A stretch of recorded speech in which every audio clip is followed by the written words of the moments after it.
data, Anda sudah menyebut data, menyebut DBMS, menyebut server, otomatis ada konsekuensinya, ada jaringan. Ada komponen jaringannya. Ya, itu ya. Di database management system sudah saya jelaskan kemarin, ini adalah software untuk mengelola database yang jenisnya kemarin saya sebutkan. Ada MySQL, MS SQL, Oracle, DB2, Postgre, Paradox, dan seterusnya. Kemudian skalanya atau kemampuannya ada mulai dari standard edition, ya. Kemudian ada corporate, ada enterprise. Ada juga satu versi untuk belajar namanya biasanya Express Edition. Jadi kalau dia tidak memberi versi yang bisa gratis untuk dipelajari di sekolah, berarti mustahil ada SDM yang bisa, misalnya Oracle itu. Kalau Oracle harus beli 14 miliar ya kampusnya nggak mau. Maka ada versi untuk belajar namanya Express Edition.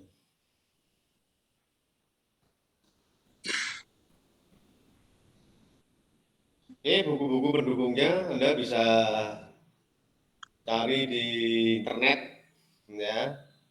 Ada kelompoknya Cybersat dan Code, ada Konoli, ya, ada El Masri, ada Code, rata-rata orang India di sini. Kalau di Indonesia itu biasanya terjemahan ada Pak Tansa, Abdul Kadir, ada Edi Sutanta, kemudian ada Sri siapa itu orang BM dan seterusnya.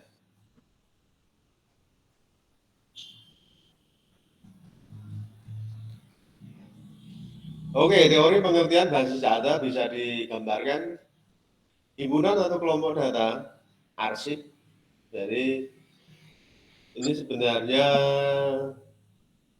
kalau kita punya database itu sama dengan kita punya file karena dapat disimpan dalam kelompok data yang sesuai. Misalnya saya punya database akademik. Berarti ada arsip mahasiswa, ada arsip dosen, ada arsip tentang pendukung kuliah. Itu artinya nanti arsip mahasiswa itu ya tabel mahasiswa, arsip dosen ya tabel dosen, arsip fasilitas atau pendukung ya misalnya file tabel gedung, ya. Gedung itu kan objek itu punya faktanya gedungnya banyak, faktanya ada identitas, setiap gedung faktanya punya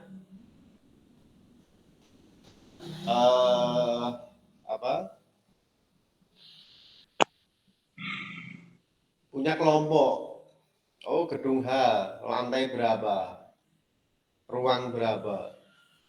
Nah, berarti kan kalau itu bikin tabel kode gedung, ya, kan? Kemudian lantai berapa, ruang berapa, mungkin juga kapasitas perlu juga diketahui. Sehingga nanti kalau ada karena ini file pengen mencari, ya, saya pengen tahu gedung H lantai berapa yang ada kapasitasnya 60, akan ketemu. Tapi kalau kapasitasnya tidak, hanya kode gedung, ya, H1 misalnya, ruang lantai 1, ruang 10 gitu ya. Maka kalau ada orang mencari kapasitas nggak bisa.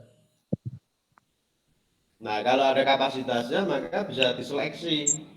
Select bintang from tabel gedung where kapasitas lebih dari 60. Nah, kan nanti akan muncul, oh gedungnya itu lantai berapa, ruangan berapa, dan seterusnya. Sekaligus jadi PR itu ya. bikinkan tabel tentang pengelolaan gedung kuliah. Ya, isinya ada kode gedung, ya kode gedung, kemudian nama gedung, lantai gedung, ruang berapa, kapasitas ruang berapa, kapasitas berapa. Tipenya terserah, yang penting nanti saya coba seleksi bahwa tabel yang kamu desain sebagai arsip itu bisa menemukan kapasitasnya tadi. Oke, kemudian bisa juga kumpulan data yang saling berhubungan yang sebutnya tadi, yang disimpan secara bersama. Ini sudah menyebut tanpa pengulangan redundansi. Kalau saya tadi diatur dengan cara-cara tertentu, ya, untuk memudahkan menyimpan dan menghasilkan informasi. Nah, ini berarti informasi kan kebutuhan. Jadi konsepnya harus tahu, oh ada datanya itu banyak, saling berhubungan, ya, punya tujuan, dan diatur, ya, sehingga di situ langsung bisa menyebutkan kebutuhan, bisa informasi yang dibutuhkan bisa. Komponen file tabel arsip yang saling berhubungan disimpan dalam media penyimpanan. Oke, ini hanya konsep ya. Jadi tidak mungkin nanti ujian pengertian database menurut Pak Tansah seperti apa, menurut Sutanta seperti apa, menurut Kot seperti apa, enggak seperti itu. Anda kelasnya sudah memahami dari pengertian itu, sehingga antara satu pengertian dengan pengertian lain sebenarnya konsepnya sama. Ada kumpulan data bersinergi atau berhubungan, dikelola dengan cara-cara tertentu, artinya punya aturan dan punya tujuan tertentu. Sudah beres itu. Perkara bahasanya seperti apa, sesuaikan dengan sudut pandang Anda sebagai seorang mahasiswa yang memahami tentang pengelolaan data. Ini ada juga yang dengan basis data, pengguna dapat menyimpan data secara terorganisir. Iya tadi, karena setiap objek disimpan spesifik dalam file tertentu. Tidak mungkin mahasiswa disimpan di tabel gedung, ya. Gedung disimpan di tabel mahasiswa disimpan di tabel buku, nggak mungkin. Itu namanya terorganisir atau diatur dengan cara-cara tertentu. Setelah data disimpan, informasi harus mudah diambil tadi, mudah menyimpan, mudah mengambil. Bagaimana kalau mudah menyimpan sulit mengambil, ya masalah. Bagaimana sulit menyimpan mudah mengambil, tidak mungkin. Yang masih mungkin adalah mudah menyimpan sulit mengambil. Tapi kalau sulit menyimpan mudah mengambil tidak mungkin terjadi, ya. Cara data disimpan dalam data menentukan seberapa mudah mencari informasi dan banyak kita. Nah, tadi informasi itu mudah disimpan, data mudah disimpan sehingga menghasilkan dampak informasi mudah dicari kan gitu. Mudah menyimpan, mudah mencari, itu yang bagus.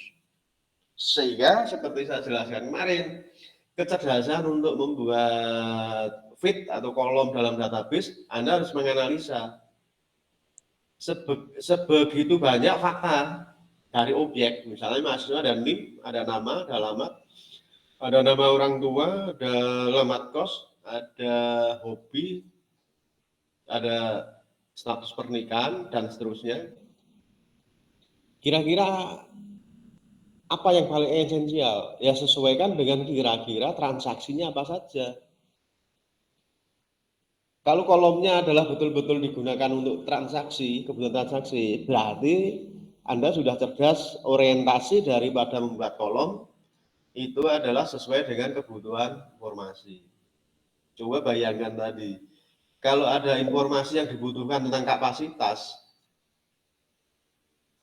dari ruangan satu kelas yang ada dalam gedung, Anda nggak punya informasi, kan kacau ini. Wah, ini kuliah gabungan ini kelasnya, ada 60, biasanya kan 40.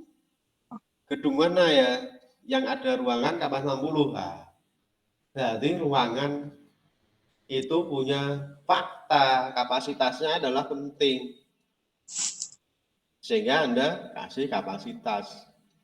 Sehingga kalau ada kebutuhan informasi tentang ruang mana yang memiliki, gedung mana yang memiliki ruang kelas, kapasitasnya di atas 60.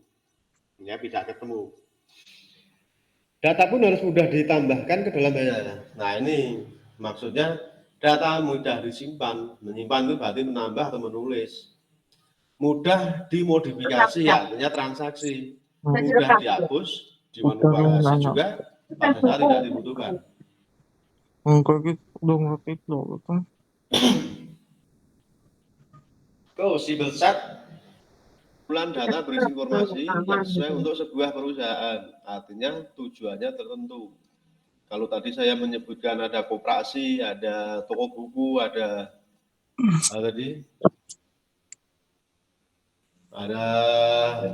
koperasi, ada otomatis transaksi-transaksi berkaitan dengan jenis usahanya itu.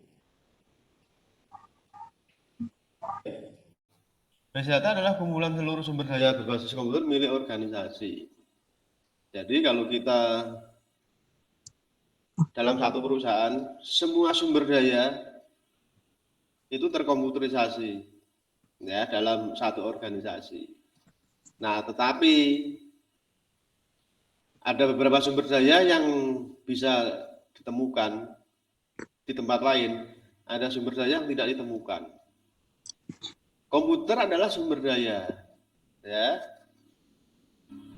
Kalau komputer rusak bisa beli, software rusak bisa beli, tapi kalau datanya rusak nggak ada yang jualan ini. Jadi data itu adalah aset yang paling berharga, maka manajemennya harus bagus. Kalau dalam database-nya harus betul-betul robust atau kuat gitu ya. Dan biasanya database-nya punya backup. Coba Anda bayangkan, Anda punya laptop, Anda orang kaya. Dalam laptop Anda ada program yang hampir jadi skripsi, Anda kerjakan dalam setengah tahun. Kemudian laptop Anda dicuri orang. Yang ditangisi sebenarnya apa itu? Laptopnya atau datanya, data skripsinya. Yang ditangisi adalah data skripsinya. Laptop paling-paling harganya berapa? 15 juta Anda bisa beli. Ya. Tapi kalau data skripsi Anda nggak punya backupnya, Pak Ayah, kantor. nggak ada yang jual. 1 miliar pun nggak ada yang jual. Artinya kamu kehilangan data, sama saja kehilangan waktu dan kehilangan effort Anda dalam mengerjakan selama setengah tahun. Ya. Ini banyak itu mahasiswa dulu, Pak, program saya rusak, hilang lah, kenapa? Tabrakan, laptopnya rusak, habisnya nggak bisa diselamatkan. Nah ini. Jadi seorang yang paham tentang database itu harus selalu disimpan dalam tempat yang aman dan masih di backup. Backupnya kalau bisa double-double. Gitu. Oke, kemudian Ramakrishnan menyatakan base data sebagai kumpulan data, namun mendeskripsikan aktivitas satu organisasi, aktivitas satu organisasi atau lebih yang berhubungan. Ya. Belajar data Jadi, buat PR. Namanya transaksi itu berarti aktivitas. Jadi kalau bank ada yang nabung, ada yang buka rekening baru, ada yang pinjam, ada yang nambah asuransi, ya itu berarti aktivitas. Nah, bagaimana satu organisasi itu memiliki berbagai macam suborganisasi, maka disebut dengan corporate. Bank itu biasanya punya asuransi, ya. Kemudian punya juga anak usaha leasing. Jadi kalau Bank Mandiri itu punya, kalau dulu Aksa Mandiri ya, asuransi jiwanya, asuransi kebakarannya apa, asuransi, nah, artinya dia database-nya jelas, dianggap beberapa perusahaan, ya, berarti ada perusahaan perbankan, ada finance, ada asuransi, saling berhubungan, ya, leasingnya ambil duitnya dari Bank Mandirinya, nasabahnya asuransinya dari Bank Mandirinya, dan seterusnya, ya. Jadi perusahaan-perusahaan yang dikelola dalam satu manajemen yang lebih besar disebut dengan corporate. Kalau corporate bekerja sama itu enterprise, jadi sudah skalanya lebih besar. Misalnya bahasa data universitas mungkin berisi informasi mengenai hubungan antar entitas seperti ada mahasiswa itu registrasi, berarti ada tabel mahasiswa, ada transaksi registrasi. Emang itu buat itu, gitu. Ya. Registrasi dilakukan setiap semester. Apa? Nah, berarti Mata ini pelajarannya data menunjukkan itu, bahwa mahasiswa yang dianggap baru pertama kali tuh ini, makanya ketemu Pak, saya mau belajar tambah mahasiswa gimana kayak Pak Enhar lebih yang kan. dianggap peserta Tadi kan kuliah adalah yang sudah registrasi, karena registrasi di lo itu mau tak tanya gitu konsekuensinya kira-kira adalah gimana dengan kira-kira. pembayaran. Saya mau Pokoknya Pak Enhar sebut-sebut ngapain? enggak ngomong Pak Enhar, enggak, aku tuh mau Kemudian download. mata kuliah, ya. Tanya sana Pak. Mata kuliah itu Sini pasti kan. nanti kaitannya Kan pas dia bertanya transaksinya apa adalah gimana KRS. tak potong apa sekarang. Mata Kapan kuliah aku diambil selesai loh. mahasiswa yang sudah registrasi. Jadi nanti kalau digambarkan Dengar konco-koncone. Ngarep konco-konco ini kan sekolah nanti kan Pak bisa ketemu dengan Bapak gitu. Nggak usah ngomong nanti. Cari lagi kuliah, bisa keluar. Gimana kan nggak tahu ruangan nih, gimana sih? Kuliah kan habis ini ada lagi toh, nggak ini toh. Heeh. Berarti kan masa online terus. Udah tahu Pak, lalu tadi ngomongnya gimana Pak? Saya mau ketemu Pak gimana mau? Tadi kan ada PR. Di sini nggak usah. Di WA dia nggak dibahas-bahas, tuh aneh ya. Benar kayak masa main kuliah ini terus. Online terus saya dulu. Enggak, nanti jam 12 aku lanjut nanti. Berarti bisa ketemunya kapan? Lanjut apa? Pancasila, Pancasila. Pancasila. Iya, pendidikan Pancasila. Ini kan database, apa basis data ini. Database berapa kali sebulan? 2 kali Senin, ini kan Senin online. Cuma tuh ketemu. Cuma aja. Loh, ini aku buat PR, enggak sih? Jadi kamu apa? Mau Bapak gimana Pak? Bisa ngomong gitu gimana aku? Bapak ini di Mau cara download aplikasinya gitu. Bisa apa enggak?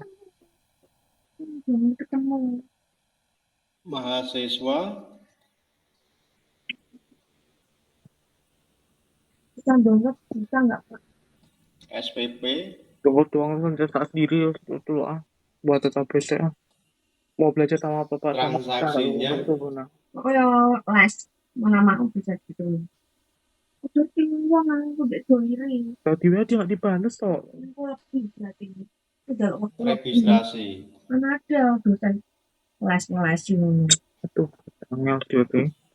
Itu kayak les Pak. Nah, ini harus berjalan duluan. Cuma tuh. Nanti bimbang pakai.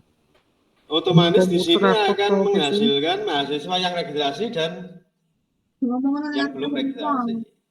Kemudian kalau di sini ada mata kuliah kok jaluk kamu dewi meneh. Dia jadwalnya itu loh itu. MK, Downloadnya lewat siapa? Dulu. Download apa? diambil oleh orang atau mahasiswa yang sudah registrasi. Malah main ketemu wongnya ngamuk. Ini namanya KRS.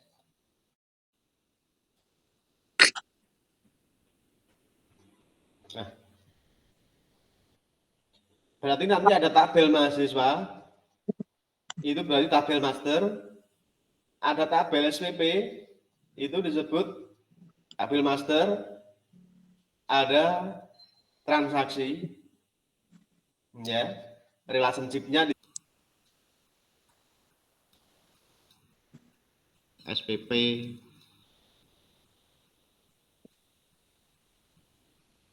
Aktivitas dari perusahaan. KRS adalah mahasiswa yang sudah membayar SPP yang disebut registrasi, mengambil sejumlah mata kuliah sesuai dengan mata kuliah yang ditawarkan. Nah, kalau dilihat IPK-nya juga ya maksimalnya. Di sini KHS, ya dibaca dulu. Kamu ngambil berapa SKS, karena IP tertentu menunjukkan boleh mengambil maksimal berapa. Nah, konsep ini disebut dengan ERD. Jadi, kalau file tradisional, ya, mungkin hanya diakses terbatas, tempatnya terbatas. Seperti Excel tadi. Tapi kalau database, ya, sudah disimpan dalam satu database, bahkan ada database pendukung yang berhasil digunakan jaringan. Ya, sehingga kalau provinsi itu bisa antar kabupaten, setiap kabupaten antar kecamatan, dan kecamatan bisa antar unit atau kelurahan dan seterusnya. Artinya punya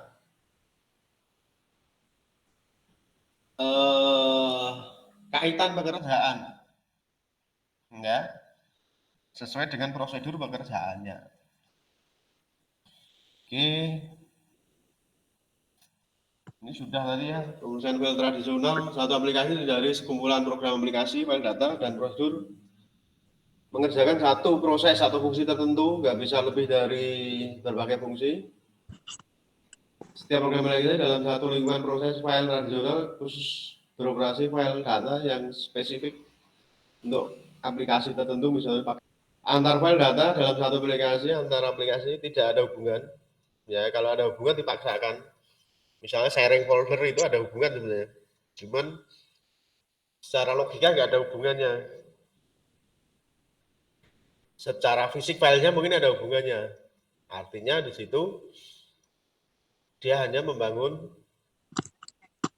fungsinya tidak hanya pada satu Gimana tuh? area tertentu, Minggu itu sudah Jumat lain.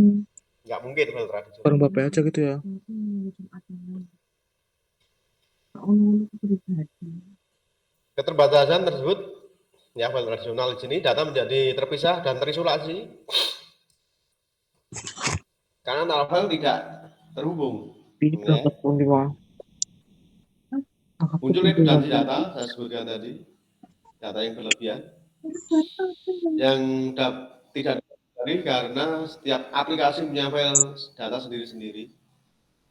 Jadi kepegawaian punya Excel sendiri, bagian gudang punya sendiri, bagian keuangan punya sendiri. Yang kadang-kadang dia tidak bisa menghubungkan karena tidak ada kunci, ya, yang digunakan untuk transaksi.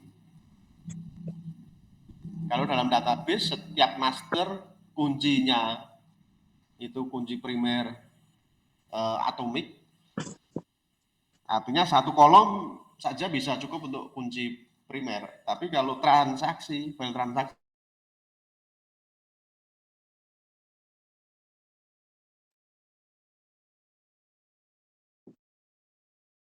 komposit.